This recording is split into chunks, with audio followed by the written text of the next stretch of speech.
환영합니다. 축복합니다.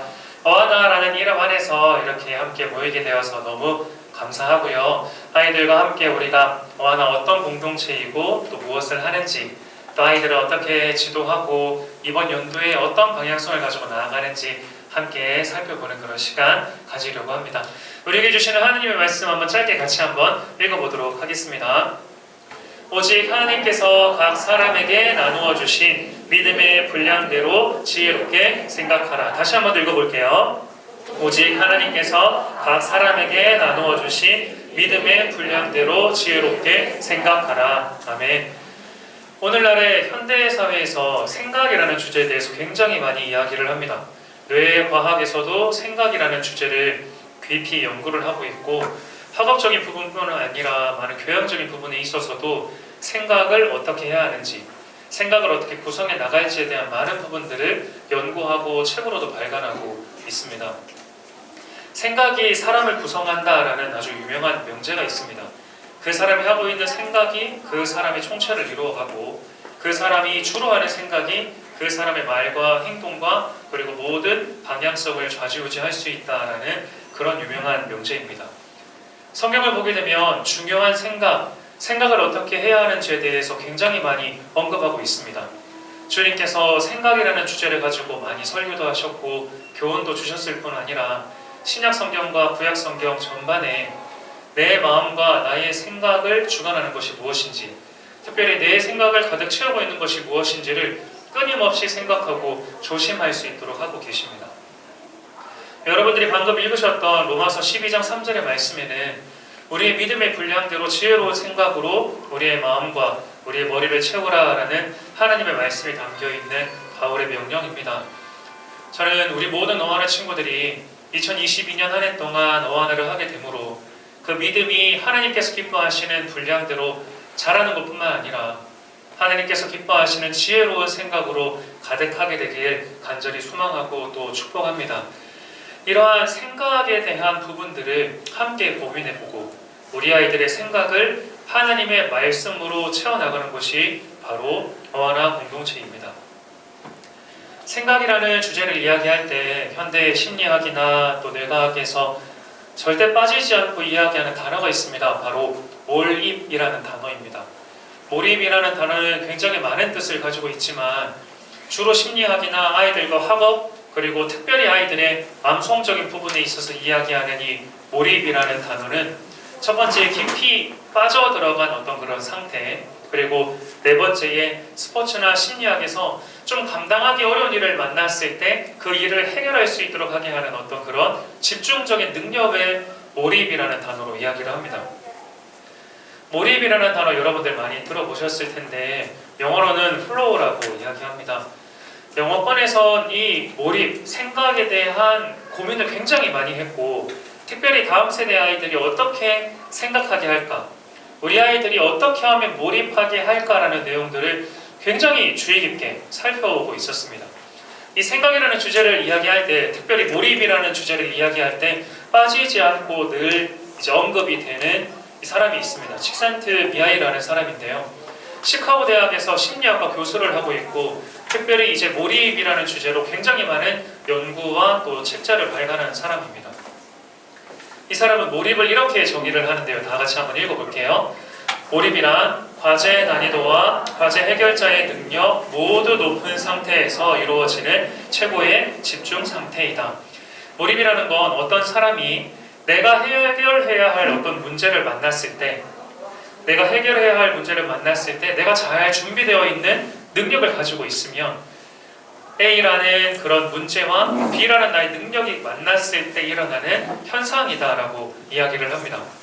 그래서 이 사람이 주로 이야기하는 건 인류 역사의 수많은 순간들 동안 위대한 많은 발견들이 이루어졌는데요. 그 위대한 발견의 근원이 뭐냐? 바로 이 몰입이었다라고 이야기를 합니다. 그래서 어려서부터 이 몰입이 훈련이 되고 이 몰입이 자주 이루어진 사람이 나중에 그 특수한 순간에서 위대한 발견을 하게 되고 위대한 결과를 낳게 된다라는 게 이 교수와 이 플로우라는 이 몰입이라는 주제에 대해서 이야기하는 많은 연구들의 이 공통적인 어떤 그런 결론입니다. 우리는 이 몰입이라는 걸 굉장히 많이 봅니다. 생각보다. 올림픽을 보게 되면 체조 선수들이 수년 동안 본인의 몸에 체득화시켰던 그런 훈련과 그런 어떤 능력들을 허공에서 1, 2초의 그 짧은 기간 동안 표현해내는 모습을 우리는 본 적이 있을 겁니다. 심리학에서 이야기하는 몰입이라는 게 바로 이 현상입니다. 이 모습. 이때까지 계속 쌓아왔던 그런 어떤 경험과 총체를 이 한순간에 표현하는 그런 위대한 모습을 몰입이라고 이야기를 하는 거죠. 그러면 우리 아이들이 뭐 이렇게 올림픽 나가서 이런 뭐 운동선수가 되고 뭐 위대한 발견을 지금 해야 된다는 이야기를 하려고 이 말씀을 드리냐? 그런 건 아닙니다. 이 몰입이라는 걸 이야기하면서 위대한 발견에는 몰입이 늘 있었지만 이 몰입은 반드시 일상에서부터 시작된다라고 이야기를 많이 하고 있습니다. 지금 우리의 일상에서, 우리 아이들이 살아가는 이 일상에서 아이들이 몰입을 거듭하면 거듭할수록 아까 봤던 그런 놀라운 일들을 행할 수 있게 된다는 거죠. 많은 어른들도 우리는 몰입을 경험합니다. 그냥 어떤 그런 무아지경을 의미하는 게 아니고요. 어떤 기계공이 자동차 수리를 할 때 좀 어려운 과제를 만났는데 그 사람이 가지고 있는 지혜로 기술력을 해결을 했어요. 그때의 기쁨과 어떤 그런 기술이 들어가는 그런 모습이 몰입의 현상이라는 거고요. 어떤 사람이 내 상품을 판매하기 위해서 내 앞에 있는 사람을 설득할 때 일어나는 모든 순간들, 어떤 프로젝트를 이룩하는 모든 순간들이 바로 이 몰입의 순간이라는 거죠. 그리고 이 몰입이 일상에서부터 시작된다. 특별히 어린아이의 그런 작은 일상에서부터 시작된다는 게 오늘 드리고자 하는 말씀입니다. 몰입이라는 이야기를 할 때 빠지지 않고 등장하는 사람들이 있습니다. 이 첫 번째 사람은 로잘린 얄로라는 사람인데요. 이 사람이 이제 노벨 의학상을 받은 사람인데 저희가 이제 암 수술을 하면은 방사선을 가지고 치료를 하잖아요. 그 치료에 기반이 되는 연구를 해낸 사람이 이제 이 여성분이십니다. 근데 이분이 생각이라는 주제에 대해서 굉장히 많은 어록을 남기고 책을 남겼어요. 이 사람이 이런 많은 위대한 업적을 남길 때에 꼭 공통적으로 경험하게 되는 일이 있었다고 합니다. 위대한 발견을 하기 전에 또 어떤 성과를 내기 전에 이거다 라는 그런 깨달음이 늘 있었다고 이야기해요. 그래서 삶에서 집중하고 몰입하고 생각하는 훈련이 되어 있어야 그 현상이 일어나는 그 순간을 보고 이거구나 라고 깨달을 수 있는 그런 상태가 된다는 거죠. 그런데 너무 안타까운 게 있습니다. 이 로잘린 얄로우는 몰입과 깊은 생각에 대해서 이야기하지만 우리 아이들은 그렇지 않다라는 거죠. 아이들이 몰입하고 깊이 생각할 수 있습니까? 우리 어하나 학부모님들의 자녀들은 어떻습니까? 아이들이 좀 깊이 묵상하고 깊이 생각하고 빠져들어가는 그런 타고난 그런 체질인가요? 사실 그런 생각이나 그런 모습을 타고나는 사람은 거의 없습니다. 이 몰입과 생각이 훈련되면 될수록 이런 부분들이 발전하게 되는 거죠. 이 로잘린이 이야기한 부분 중에 이런 내용이 있습니다. 대부분의 사람은 산만한 상태로 지내는 시간이 많아서 무슨 일이 터져도 그 사건의 의미를 제대로 알아차리지 못하고 넘어가지만 고도로 몰입한 사람들은 그 의미를 포착해냅니다. 몰입에 훈련이 되어 있는 사람이 그 위대한 발견을 할 수 있다는 게 공통적인 그런 이야기인 거죠. 뉴턴에 대한 이야기들을 우리 아이들이 굉장히 많이 압니다. 그리고 우리 아이들은 이 뉴턴의 만류인력 법칙 개발이 로또인 것처럼 많이 생각을 합니다. 사과가 떨어지는 걸 보고 우연히 깨달은 것처럼 여기죠. 근데 이제 뉴턴이 만류인력 법칙을 개발을 하고 발견을 하고 기자들하고 인터뷰하는 그런 내용이 있습니다. 내용을 보게 되면 기자들이 질문합니다. 어떻게 이런 놀라운 법칙을 발견할 수 있었냐고. 만류인력 법칙이라는 이 놀라운 개념과 중력과 그 모든 인과를 어떻게 이해할 수 있었냐고 얘기할 때 뉴턴이 사과가 떨어지는 걸 우연찮게 봤습니다 라고 이야기하지 않고요. 계속해서 그 분야의 그 생각만 하고 있었다라고 대답을 합니다. 뉴턴이 어느 정도로 이 주제에 대해서 깊이 생각을 하고 있었냐면 우리는 이해가 되지 않지만 밥을 먹었는지 그리고 심지어는 오늘 내가 잠을 잤는지도 기억을 하지 못할 정도로 이 주제에 대해서 계속 고민하고 생각하고 또 생각했기 때문에 만류인력 법칙을 발견할 수 있었다라는 거죠. 몰입의 조건이 있습니다. 제가 계속 몰입에 대해서 이야기를 하고 있는데 몰입이 일어날 수 있는 환경과 조건이 무엇이냐? 첫 번째는 생각이 그 사람을 지배할 때 몰입이 일어납니다. 그리고 몰입을 할 때 생각이 나를 지배할 수 있도록 할 수 있다는 거죠. 제가 이 몰입에 대해서 말씀드리는 이유가 무엇이냐면, 사실 우리 아이들의 어떤 교육 과정이나 아이들의 어떤 학원이나 이런 부분들은 몰입하기에 어려운 그런 커리큘럼을 가지고 있습니다. 공부를 하고 시험을 치고 결과를 내는 그런 부분들은 내가 원하는 일이 아니고, 그리고 그 분야에 대해서 깊이 고민할 어떤 그런 여지가 없어요. 근데 어하나는 몰입의 환경이 조성될 수밖에 없는 그런 요소를 가지고 있습니다. 아이들이 처음에 어하나를 하게 될 때 끔찍하게 생각합니다. 왜냐하면 그 한 구절 말씀을 가지고 한 주 내내 암송을 해야 되는 거거든요. 내가 했던 생각을 또 생각해야 되고 또 생각해야 되고 또 생각을 해야 돼요. 한 번도 몰입이라는 걸 해보지 않았던 아이가, 한 번도 깊은 생각, 반복되는 생각을 해보지 않았던 아이가 이 반복되는 생각의 훈련을 통해서 몰입의 과정으로 나아가게 되는 거죠. 이거는 단순히 우리 아이들이 똑똑한 아이나 학업 수행을 잘하는 아이로 자라나게 하기 위해서 어하나를 하는 이유가 아닙니다.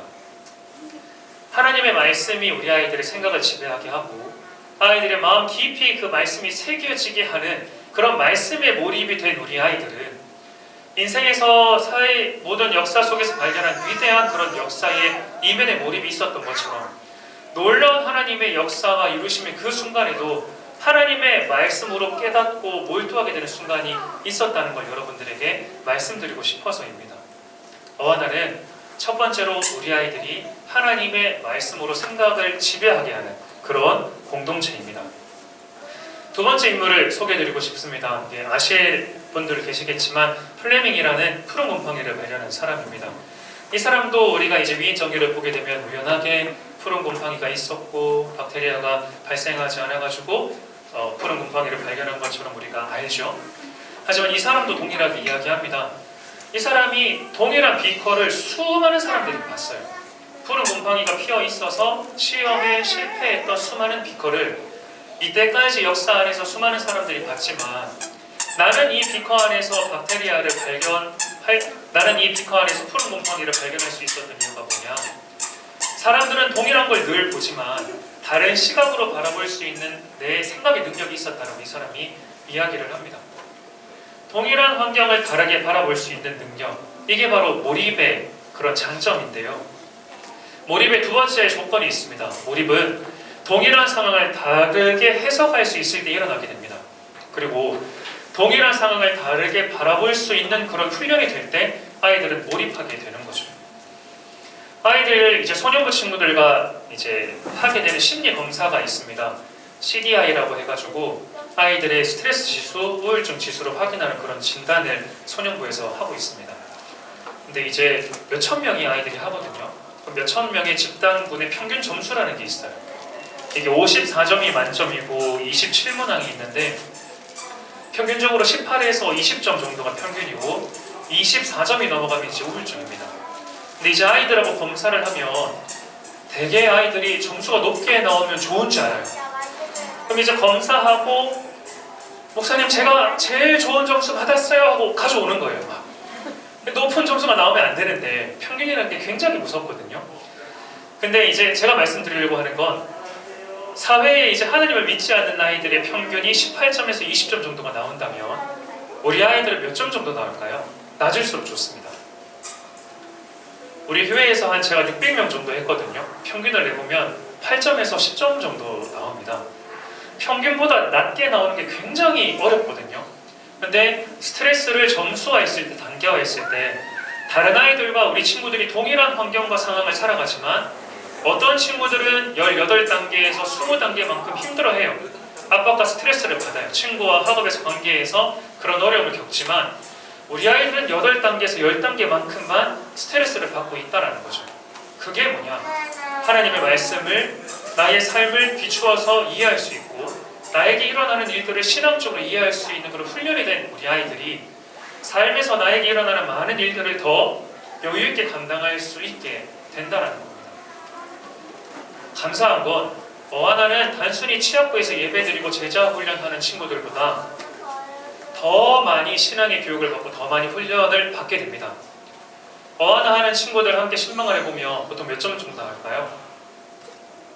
2점, 3점 나옵니다. 왜 그럴까요? 목사님 이거 힘든 것도 아니에요. 암송이 더 힘들어요. 목사님 애들하고 싸워서 힘들긴 한데 어하나가 더 힘들죠. 이런 이제 아이들이 이야기를 해요.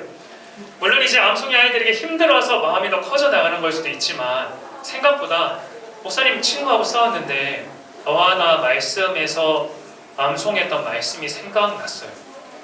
그리고 하나님에 대해서 의심이 되고 하나님이 믿어지지 않았는데 성경이 참 진리라는 하나님의 말씀을 암송을 할 때 진짜 하나님의 말씀이 진리구나 라는 사실을 깨닫게 돼요 라고 아이들이 진짜 증언을 저한테 이야기를 해줍니다. 아이들이 수많은 스트레스를 받으면서 살아가지만 우리 아이들의 마음속에 심겨진 그 말씀들이 동일한 상황을 다르게 바라볼 수 있도록 눈을 열어주고 내가 살아가는 삶에서 받는 모든 스트레스를 감내할 수 있는 힘이 되어준다는 사실이죠. 그리고 그런 암송이 반복되면 반복될수록 아이들은 더 깊은 몰입의 자리로 나아갈 수 있게 됩니다. 단점은 부모님이 힘듭니다. 저희가 한 주 한 시간 아이 붙잡고 암송할 수 있는 건 한계가 있어요.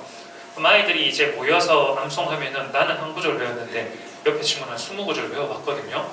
그럼 집에 와서 이제 암송을 해야 되는데 본인이 안 한다고 20구절이 암송이 됩니까?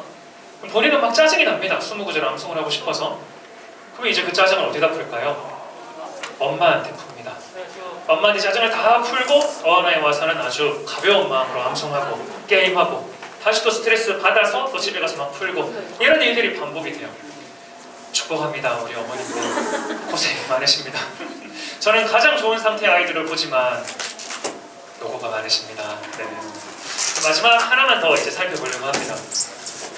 이 수학에 이제 밀레니엄 7대 난제라는 게 있습니다. 여기에서 포엔카레의 추측이라는 게 있는데요. 이 추측이 100년 동안 풀려지지 않다가 최근에 이제 페렐만이라는 사람에 의해서 해결이 되게 됩니다. 이 추측이 뭘까? 제가 궁금해서 살펴보니까 모든 밀폐된 곡선이 수축되어 하나의 점이 될 수 있다면 이 공간은 반드시 원구로 적용될 수 있다는 추측이래요. 왜 연구하는지 저도 잘 모르겠지만 하여튼 이제 이거를 수학적으로 증명을 해야 되는데 증명이 잘 되지가 않는 거죠.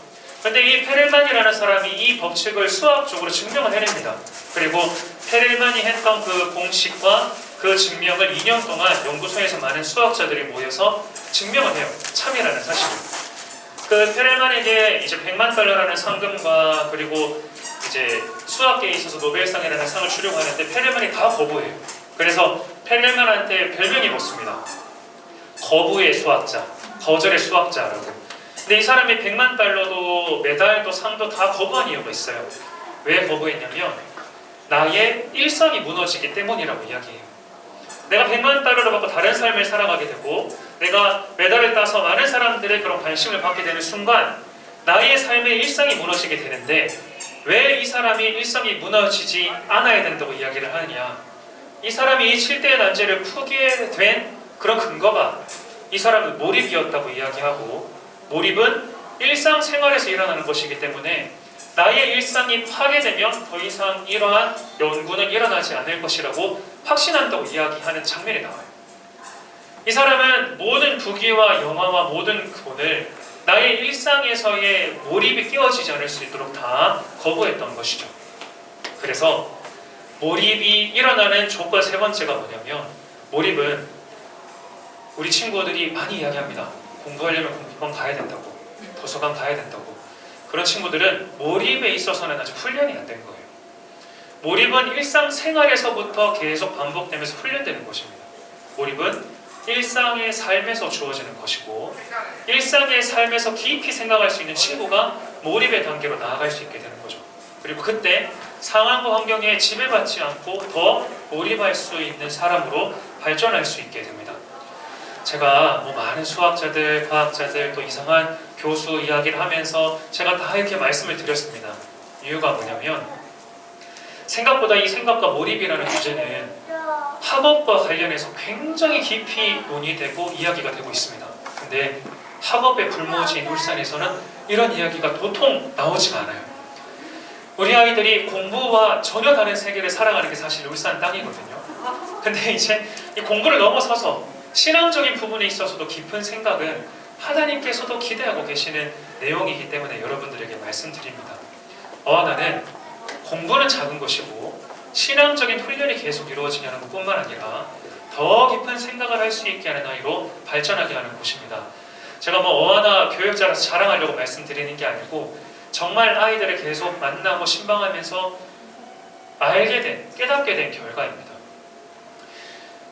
한번 이제 제가 정리를 해드리겠습니다. 몰입은 누군가 어떤 문제에 대해서 일상적이고 평범한 수준 이상으로 몰입하게 되면 그 동안에는 잘 몰랐거나 보이지 않았던 것들에 대해 깨닫게 됩니다.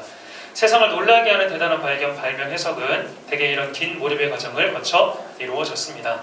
이 말씀을 드린 이유는 어하나가 하나님의 말씀이 우리 아이들의 생각을 지배하게 하기 때문이고, 또 어하나가 하나님의 말씀으로 우리 친구들과 동일한 상황을 살아가는 우리 친구들이 다른 관점으로, 특별히 하나님의 생각으로, 하나님의 마음으로 세상을 바라볼 수 있도록 훈련하는 공동체이기 때문입니다. 그리고 어하나는 내가 어떤 다른 장소에 가서 내가 나중에 더 나이가 들어서 생각을 깊이하게 하는 그런 훈련을 하는 곳이 아니라 지금 일상에서 바로 더 깊은 자리로 나아갈 수 있도록 훈련하는 공동체입니다. 제가 이제 하나만 이야기를 하고 간증을 하고 이제 말씀을 마치려고 하는데요. 제가 이제 6학년 소년부를 하고 있는데 정말 과도기적인 아이들을 만나게 됩니다. 완전 애기도 있고 시커먼 수염이 나가지고 호두처럼 이렇게 애들이 막 수염이 나요. 막 이러면서 와가지고 이제 사춘기에 크게 자란 애들도 있어요. 근데 이제 부모님들이 늘 애기였던 아이를 이제 사춘기가 돼서 애들을 이제 돌보고 신앙 훈련을 하려고 하니까 잘 안 되죠. 애들이 말도 잘 듣질 않고 어머니께서 이제 원하시는 대로 잘 따라오지 못합니다. 근데 이제 어느 날 어떤 애가 나중에 이제 6학년이 되면 멀티플 복습을 하게 되거든요. 어머니는 멀티플 복습을 너무 하고 싶은 거예요. 애가 했으면 좋겠는 거예요. 문제는 애가 아직 1권도 암송을 못했어요. 근데 이제 그 애의 손을 잡고 저한테 신방을 하러 오신 거예요. 목사님, 6학년이고 마지막 해인데 멀티플을 꼭 하면 좋겠습니다. 네, 어머님 한 권 암송 아니고요. 네, 4권 암송 꼭 하면 좋겠어요. 근데 애가 이야기해요. 목사님 저 못해요. 저 한 번도 암송 2구절 이상 해본 적 없고 한 권 암송도 해본 적 없어요. 엄마가 저렇게 막 욕심 부리면서 이야기하는데 저는 못해요. 한 번도 그렇게 해본 적이 없고 절대로 불가능해요. 이야기를 해요.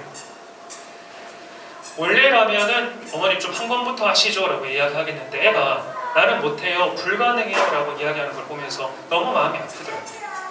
제가 아이들하고 암송할 때 이야기해 주는 게 있습니다.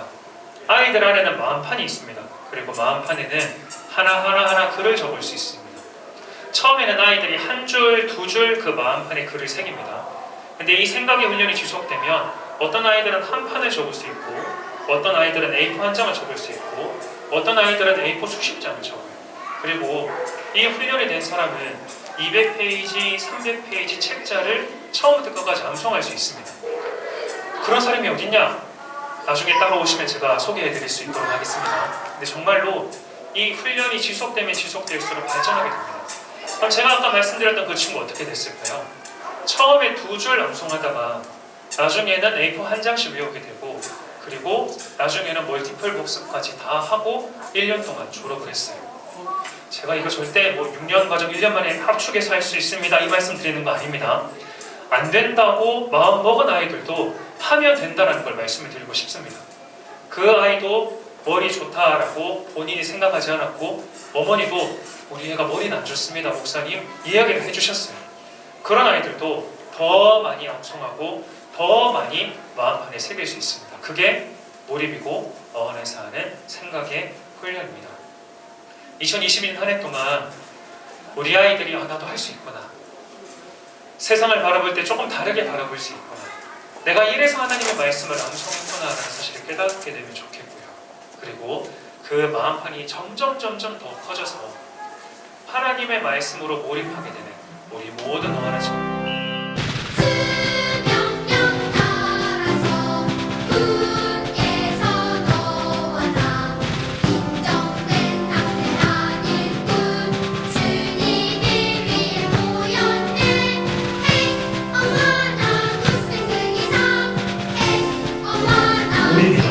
우리 한 마디씩 받아가셔서 썰매와 행복한 시간 보내시면 좋겠습니다. 다시 한번 크게 박수하고 마치도록 하겠습니다. 지하 시간에 주셔서 감사합니다.